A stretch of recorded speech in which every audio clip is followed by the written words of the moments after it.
Hey, Rick Sayes here. Welcome to another episode of the Outdoor Biz Podcast, where I speak with retailers, brand managers, athletes, executives, and others in the outdoor biz to get their thoughts, tips, strategies, productivity tricks, and ideas that you can apply and take your career or business to the next level.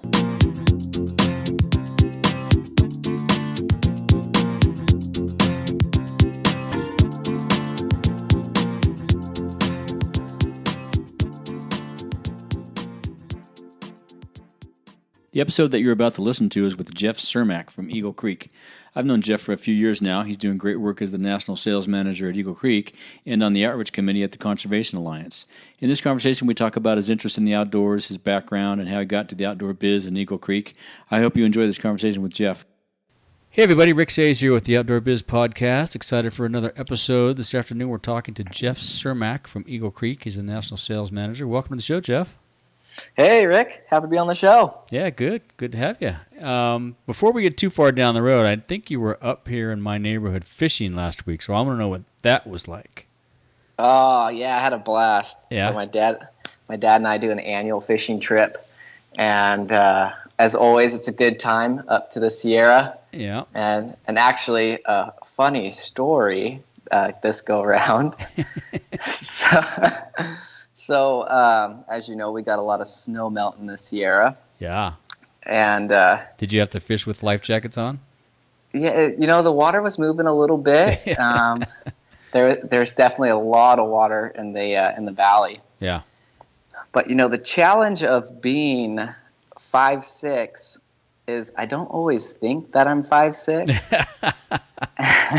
That's funny. And when you're looking in the water sometimes, it really looks a lot shallower than it is. Right. So I went for a little bit of a swim on this trip. Oh, no, you did?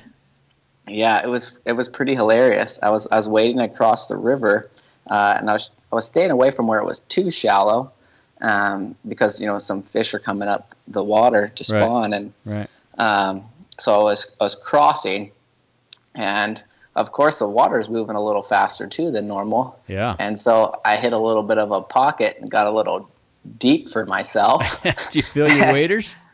Oh, I got some water in there. And the funniest thing is, so I get myself out of the water.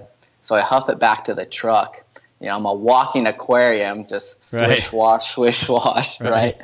And so I get to the truck, throw the tailgate down, and I throw up. I've got my fly vest, which is not your traditional vest, more of that, just that pack for your chest. More of a chest pack. Chest pack, yeah. Mm-hmm. Yep. Mm-hmm.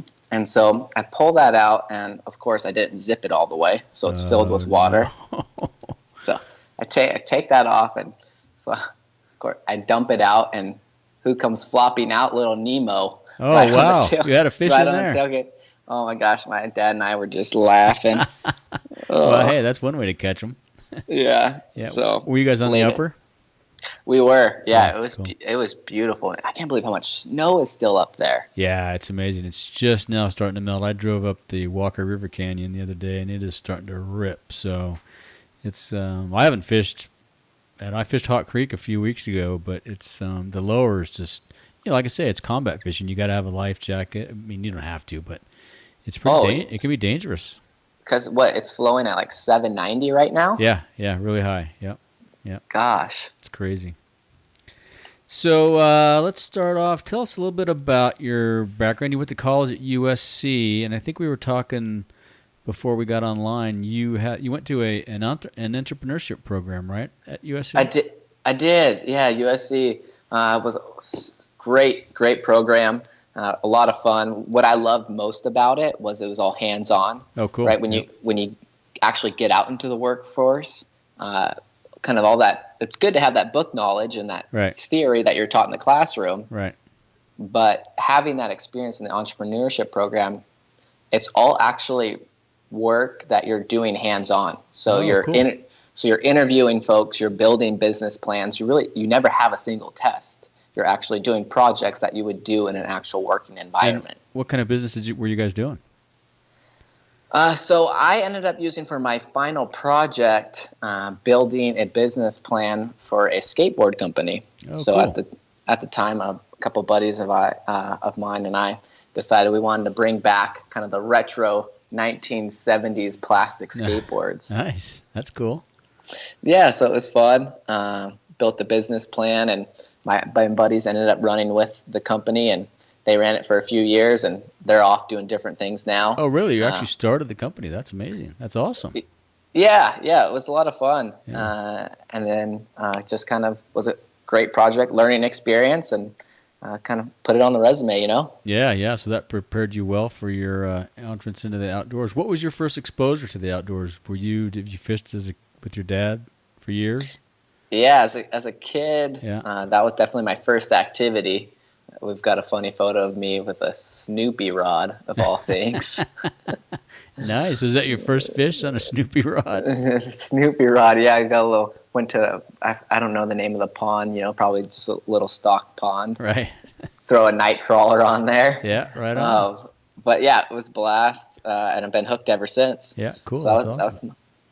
And did you do any other activities, outdoor stuff as a kid? You guys go camp? You talk about your Sierra trip. Did you guys go camping or anything like that?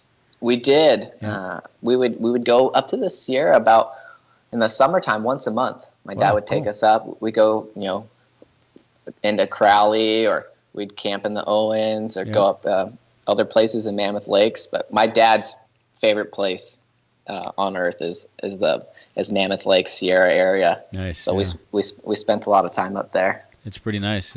So, and was all that time in the outdoors, was that how you became interested in a career in the outdoor biz, or how'd that come about? Yeah, it was definitely spending time in the outdoors up in the Sierra, but also I grew up in the foothills just outside of Los Angeles. So my backyard were the mountains. I didn't have all the wilderness with the water that you have up there. Right. But lots of trails, up Big Tahunga Canyon and San Gabriel's, San Gabriel's, hike Mount Baldy. Yeah, cool. Go skiing in Big Bear. So definitely. Yeah.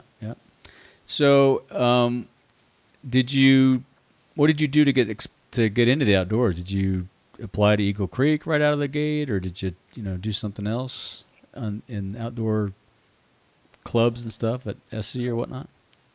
So my first exposure to the outdoor industry is more of like an outdoor sporting goods background with a retailer that unfortunately went out of business. Iconic to Southern California was Sports Chalet. Oh yeah, that was a classic. Yeah, man. Yeah, so I worked in the original store, store number 1 in La Cañada, where it was just a ski shop. Yep. So worked in that in high school. Oh, and cool. then from there, I had some experience, a lot of internships through college. Got a background in skateboarding, working with Rob Deerdeck at Street League Skateboarding. Cool. Okay. Yeah. A little action sports biz stuff. Yeah. And then went to Fuel TV over at Fox Sports. Yeah. So kind of still staying in that action sports realm. And then after that, I applied. I wanted to actually move down to Carlsbad. Oh, cool. And I was really interested in, as funny as it sounds, I'm a bag guy. I just love bags. Yeah, okay. And so, and Eagle Creek had an opening. Huh. And so I applied, and Veronica Cox hired me in the marketing department. Wow, right on. So what'd you do in the marketing department? What was your first job?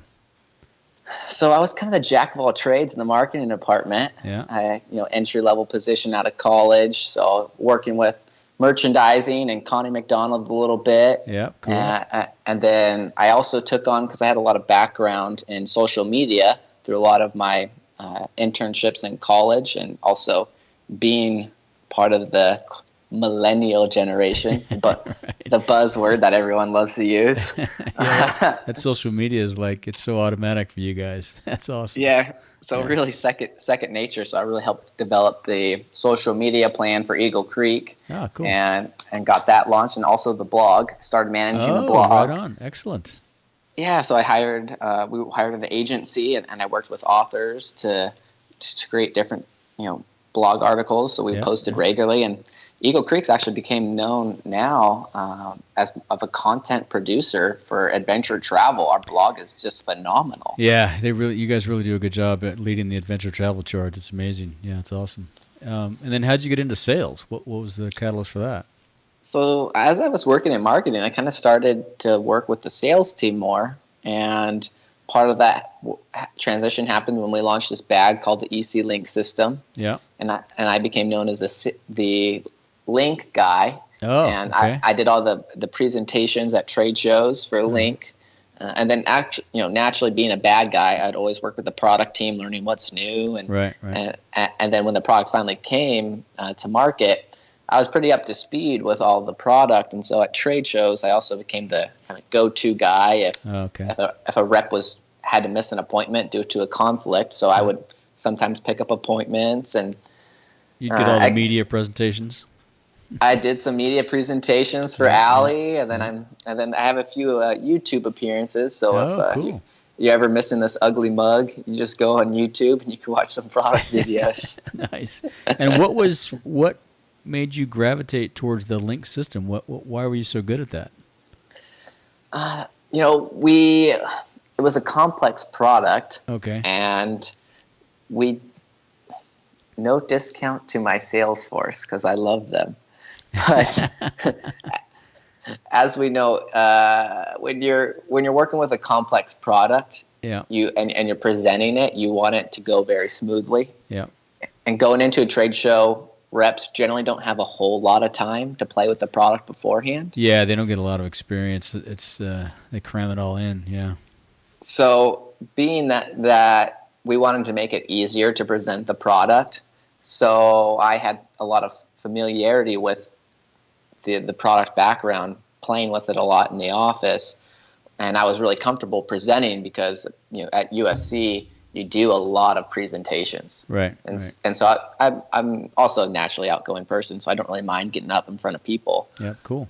So I just volunteered. I said, "Hey, I'll do it." Yeah, and there, next thing you know, you're the bag expert, the Link expert. Yeah, that's very cool. So it was fun. And so that you parlayed that into a sales job with the sales team. You transferred over there. I did. Yeah, I ended up transferring over to sales a little over a year ago. Yeah. And came on and focused specifically in the outdoor specialty market, cool. And then a little bit more in what we had some smaller specialty markets. Mm-hmm. So we developed a line called Packet Sport for the running and fitness market. Yeah, I saw that. That's pretty cool stuff. Yeah. So I was managing that launch, and then we just launched a new, more of that millennial focused bags. It's kind of like a capsule collection, really. It's a cool line. It's called Converge. If you haven't seen it yet, I don't think I've seen it. I'll have to look for it. Check it out. It's got this fun mashup that the product team did, mixing a heritage look, throwing back to when Eagle Creek was started in the 70s, and then with this more of a modern take to it, and then they took it all and they built it into a system, which we're really known for. And so that started with the packet system, and you guys have just systematized everything. It's amazing. Yeah, so there's 7 pieces. You've got a backpack, a weekender bag, and then 5 pieces of packet that merchandise perfectly inside the weekender. Huh. That sounds awesome. So, and what are some of your learning experiences? Now, you've been in this national sales chair for how long? A year? Not even a year. 6 months? Yeah, about 6 months now. Yeah, and how do you feel about that? What have you learned along the way? Oh, I've learned a lot. Yeah. A lot really quickly. And do you still call on exclusively outdoor, or do you go to luggage shops and travel shops and all the above? I do, all the above. Yeah. Mm-hmm. And so that was probably the first right off the bat, was learning the difference in luggage specialty and travel shops versus outdoor shops. Yep. And really, they're all pretty different. They are. Where the bag business at outdoor specialty probably makes up 5% of sales. Right. And then in the luggage industry, they makes up 90% of sales. It's everything. Yeah, right. Right? That's what they do. They got a little accessories and and then bags. So it's really fun, talking to luggage industry about bags, because they really get down to all the nitty-gritty details of the bag. Yeah. They're really counting the ounces. Yeah. Where when you're talking about a wheeled bag and maybe outdoor, not as much, but you get more into the techie features of it, and that's what's really drawing people in. Yeah, and it used to be, my experience back in the day was that the outdoor stores told more of a story about the product, whereas the luggage stores were really focused on the product and the features. Is that still the case? That is, and we're seeing a transition there, and you're seeing the transition there also at Outdoor Specialty, which the retailers that are really telling a good job at storytelling Yep. are captivating their consumers, and they're getting repeat purchases, where the retailers that aren't providing the same level of customer service and educating the consumer on maybe it's the sport topic or the product, they're losing them to either online or to another retailer. Interesting. But outdoor definitely tells such a great, because it's revolved around activity. You really get that storytelling, Right. where you don't get it as much at Luggage Specialty, but you got some great shops that do a great job merchandising and embracing travel as their story. Yeah, that's changed a ton. And so you're also involved through Eagle Creek with the Conservation Alliance. Tell us a little bit about that. I am. So I serve as an honorary board member on their outreach committee. Cool. So I don't have an official seat, but I spend a lot of time with the Alliance, and part of my responsibility on the outreach committee is helping onboard new what we call ambassadors. Okay. So an ambassador is the point person to that member company, to the Alliance. Oh, so gotcha. they're my direct communication if we're sending out an email about voting or wanting to get involved in the OR breakfast. They're my ambassador for the Conservation Alliance at that company. So they interface between the brand and the Conservation Alliance to stay connected and up to speed on what the Alliance is doing and how the brand can get involved. Right. Okay, cool. Interesting. Is that a new program? It's been around since I've been at Eagle Creek. I jumped on board as an ambassador for Eagle Creek right off the bat. And then now I just got more involved because I have such a passion for what the Alliance is doing. Yeah, they're doing great work. Yeah. They are. So I wanted to help onboard others to build that passion and that community around the Alliance. Right. Cool. Right.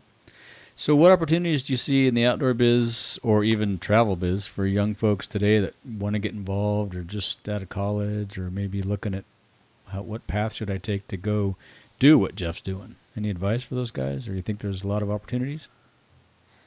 I definitely think there's opportunities out there for people to get involved. One, I think your resume, your working experience, your internships, where you went to college is one thing.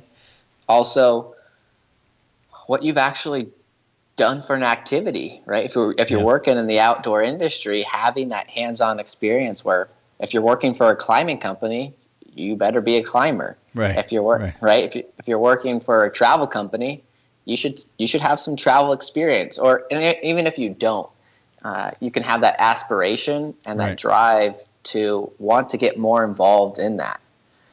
Not saying that everyone at Eagle Creek is an adventure traveler to what a lot of people picture as an adventure traveler. Someone that's a little more maybe grungy, minimalist, not maybe some people say nerdy because we're not afraid to wear those zip off pants. but it's convenient, right? Those are convenient. Nerdy. I never thought of them as nerdy, but maybe because I've worn them a few times. That's awesome. That's good. That's good advice. I think having that activity-based experience sets you up well. It does. It absolutely does. I've talked to a bunch of people on the show about, they've been river guides, they've been this kind of guide. It's perfect. And what kind of opportunities do you see? You probably exclusively focus on Eagle Creek, but I'm sure through the Conservation Alliance and some of your connections, you hear about opportunities around the industry. Is there opportunities in all the categories? Marketing, sales, product? There's definitely opportunities. Yeah. The challenge that we face as an industry is becoming more and more popular from a mainstream perspective. So everyone wants to work in it. Right. So building your connections and getting involved and truly following your passion, because that's what people look for when they're hiring a new employee Yep. is that passion. It's not just another job. We're not in banking, right? Right. So Right. having that passion for your job, for your industry, is definitely a key component that I would say everyone should have when applying. Yeah, it's a unique industry. So, in addition to fly fishing, what other activities do you still participate in? You still ski and snowboard? I still snowboard. I love to snowboard. Yeah. And then I get out. My girlfriend and I do some hiking, and then if I can, I try to get a backpacking trip in every summer. Oh, cool. Where you got one planned this summer? I don't have one planned yet, but I'm trying to get McGuire out there with Jeff Sheets. We're thinking about maybe getting up to the Sierra. So if you got some free time, want to join us? Yeah, let me know. That'd be awesome. Cool. It's going to be pretty snowy back there. I know. So we're thinking after OR, probably sometime in August. Yeah, there you go. August or September. Yeah, that'd be perfect. Mm-hmm. Yeah, let the bugs die down, the snow melt out a little bit. Yeah, no, it'll be beautiful. Yeah, let me know. It'd be awesome. I'd love to tag along. Cool. Let's see. So let's talk about some of your favorite books. I'm sure are you a reader? You read books? Listen to books? I am. I'm a big reader. I'm actually looking at my coffee table here in my living room, and I've got a bunch of books actually still sitting on it. Nice, cool. But yeah, definitely a big reader. I would say if there's a book that everyone should read, one of them would be Start With Why by Simon Sinek. Great book. Yep, great book. He has a great TED Talk too. He does. That's what originally turned me on to him, as I saw him on TED Talks. Yeah, that's a classic. Yeah. How about some others? Great book.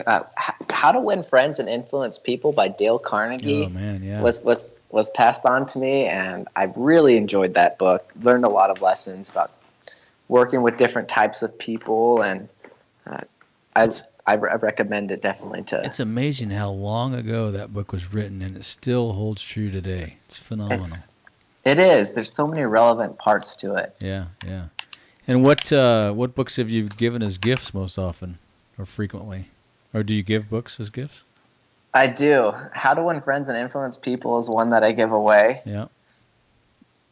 The one I talk a lot about is also Start With Why by Simon Sinek. Yeah. The Power of Habit That's by Charles Duhigg. Yeah. Great book. And then also another one that's for industry folks, Let My People Go Surfing. Oh, yeah, it's a classic. It's another great book. If you haven't read it or you're wanting to get into the industry, highly recommend reading it. Yeah, that's another good one. Any sports themes books? Definitely. I'm a big Wooden fan. So even though I went to USC, I can say I'm a UCLA fan through John Wooden. Yeah, he was amazing. He was an amazing, just a stand-up guy. Yeah. The way he coached, his work ethic, we could learn a lot from him in incorporating his philosophies into business and really into life. Yeah. I've read a bunch of his books. His attention to detail. I mean, everything from how to put on your socks to how to tie your shoes. It just resonates with everything, I think, in life. If you pay attention to the small stuff, the big stuff kind of takes care of itself. So. It's true. We don't. A lot of times we don't pay attention to detail enough. Yeah. And we're trying to get so much done that we lose sight of some of the small details. But it's the little stuff that matters most. Yep. That's true. What about some other tools? You have favorite apps or podcasts or things you listen to, or a daily routine that keeps your sanity now that you're in sales? I've definitely, since I'm in sales and on the road a bunch, I utilize Audible a bunch. Oh, yeah, cool. So download books regularly. I subscribe to that. My routine, I'm definitely a routine guy. Yeah. So I get up in the morning about 5:30, and I'll make a pot of coffee. I'll read for a little bit, get ready for work. Cool. And then head into the office a little bit early before everyone, so I can get up to speed before the day kicks off. Are you the first guy there?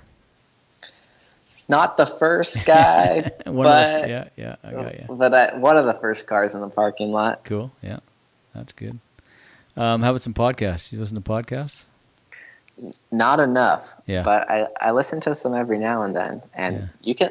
I've got some other friends that are salesmen as well, or they travel a lot for their job, and they're turning me on to a ton of different episodes from various podcasts. There's some amazing ones out there, yeah. There's some amazing one out there, you know, from Timothy Ferriss. Yeah. Gosh, there's a wealth of knowledge. It's truly unbelievable how much free knowledge is out there to learn from others. It's pretty amazing these days, podcasts. Isn't it? I think between podcasts and YouTube and other, videos, it's incredible. You can learn how to do anything for free. Anything. Yeah. And YouTube itself, if there's anything that I need to learn how to do, because I'm a very hands-on, I'll just fix it myself. Mm-hmm. I'll just YouTube it, figure out how to fix it, and I'll do it myself. Yeah, there you go. Perfect. Yeah. Cool. Well, anything else you want to tell our audience or ask of our audience this afternoon?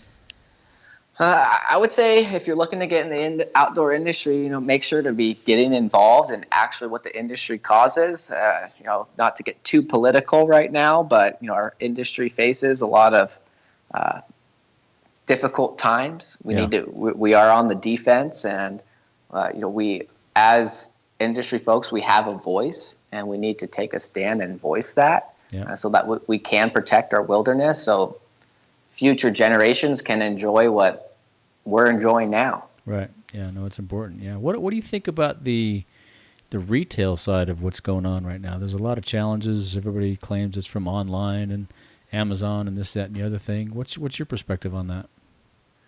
From an online perspective, it presents a lot of challenges, and it's not going away. Right. Right. Just complaining about the internet. Well, I hate to tell you, it's not going anywhere. Yeah. But I also would tell people that are doom and gloom, that thinking the internet's taking over the world. That's not the case either. Because Rick, if it was 2100, we fast forward to 2100, and we were to say, "Oh my gosh, everything's an internet shop." Right. Someone's going to come to the room, right? We're sitting in the room. They're going to say, "Rick, Jeff, I got this great idea. I'm going to sell product in a physical location where people walk around." When they walk in from the street, exactly. Yeah. Right? Yeah.